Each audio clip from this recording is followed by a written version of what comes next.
I suppose throughout the last 20 some years that you had been active in this, you felt that there was not a lot of demand by the people on the street that their politicians should do the right thing and get rid of nuclear weapons. Obviously, through certain non-profit organizations, some of us were trying to generate that kind of a public outcry or outrage or something, but it didn't happen. And I assume that there's no substitute for it. But at the same time, I'm not sure if by concentrating on what the UN can do, you really emphasize what the people on the street can gain through disarmament. One reason I say that is the people who created weapons may agree to get rid of some of them. So essentially, even though they may not be the same people necessarily, the same institutions that get paid for creating something end up getting paid for getting rid of the same things, and people don't necessarily benefit from that. When, let's say, United States did finally destroy or dismantle thousands of nuclear weapons, I don't think people who risk their lives doing a plowshares actions got a penny out of this, or a thank you, or a pat on the shoulder. Nobody said, "Oh, yeah, you were right all along. We shouldn't have had these."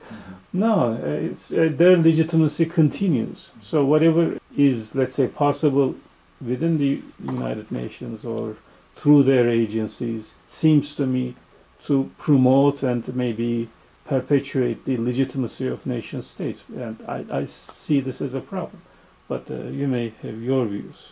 Well, one of the reasons why there's not a huge public engagement in this is because since the nuclear weapons were used in Hiroshima and Nagasaki, they've never been used again in wartime.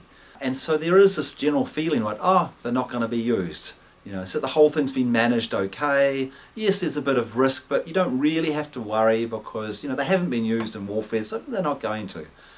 There was a bit of a campaign, of course, when they had atmospheric nuclear tests because of the environmental consequences. But that was it.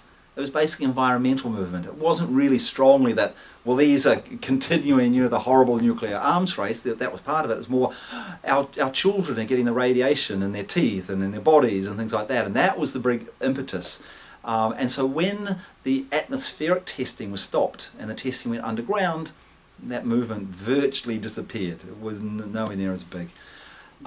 It's really hard to get over that, and I don't want there to be a disaster that would push people into getting over that. Like if a nuclear weapon was used, suddenly you would have millions of people there on the street. We have to get rid of these, but we don't want a nuclear weapon to be used. We don't want that to be the stimulator. What we're looking at is other reasons why it's beneficial to get rid of the nuclear weapons. Not only because of the risk, that's not enough of a motivating factor, but also because of the financial cost. $100 billion a year has been spent on these weapons. So we have, for example, the Seyn bill that Ed Markey has put forward. The Seyn is smarter approach to nuclear expenditure. He doesn't confront nuclear weapons head on. He just says, look how much money we're wasting. We could still have a few nuclear weapons and spend, a quarter of the amount of money.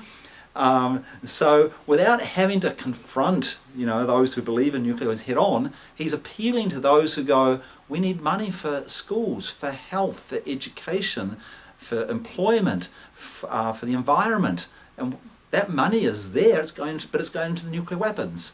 That's got some traction. Not quite enough yet, but it's got some traction. And then at the international level, there was a similar campaign by Religions for Peace and calling for a 10% reduction in military budget to fund what they called then the Millennium Development Goals, now called the Sustainable Development Goals. And within 1 year, they had 20 million signatures. People could resonate with this. We have real need in the world, and this money is taking the resources away from what we need to meet that need. So that's something which can generate some support as well. One piece of information that was shocking to me when I first heard it was that in the 20th century, smallpox killed somewhere between 330 and 500 million people, whereas all the wars combined, including civil wars, killed about 100 million people. and this is a disease that was actually eradicated in the 70s. So it's not even the full century, but this is the total. So in that sense, if you think of allocating resources more wisely, obviously things like nuclear weapons are an obstacle to dealing with our eternal enemies, viruses and microbes and mostly invisible stuff, and mosquitoes also, I guess. So in some way, part of the anti-nuclear movement has also been, in my view, maybe too limited, and this may have something to do with the nature of non-profit organizations. At least in this country, there appears to be some legal basis for keeping non-profit organizations from dealing with too many issues. There may also be a demand from the grassroots. I mean, they may say, this is our interest. We are this kind of a group. If we are to give you our money, we want you to concentrate on these, etc. And there may even be further pressures by the media, etc. But I'm not sure if this is a global thing. Obviously, you did work for a non-profit organization for a few years. I don't know if you felt this yourself in terms of the interconnectedness of many issues, and yet you have to concentrate on this or that. Yeah, I mean, we try to make the connections because they are there, as I've already mentioned some of them. For this non-proliferation treaty review conference, it wasn't big in the media. Not a lot of people knew about it. And if we'd just sort of gone out to the grassroots and said, they're negotiating nuclear non-proliferation disarmament, many people would have not paid much attention. But when we raised the issue of, and they're spending $100 billion a year, that could be helping the environment, and these weapons themselves, the development of them is creating this toxic radioactive waste that's dangerous for generations.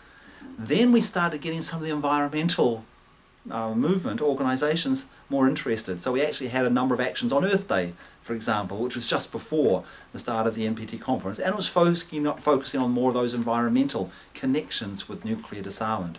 So I think it's really important. But yeah, there are some barriers. I mean, we launched like a program on disarmament for development, and it was really to show the connections between those. We reached out to the development organisations, and very few would join. Very few. And what we found out is so many of them were scared of joining because they felt that disarmament is too political. That development is quite nice. You can go and say, we're buying mosquito nets, to protect against the mosquitoes. Oh yeah, we want to make sure people don't get malaria. We'll give you money for mosquito nets. But when you're saying, we're calling for the government to stop spending money on weapons. But that's security. That's political, and we don't want to be political. And we might lose our funding if we do something like that. We'll definitely lose our government funding. If we do that. And so they wouldn't join. So that's a big hurdle.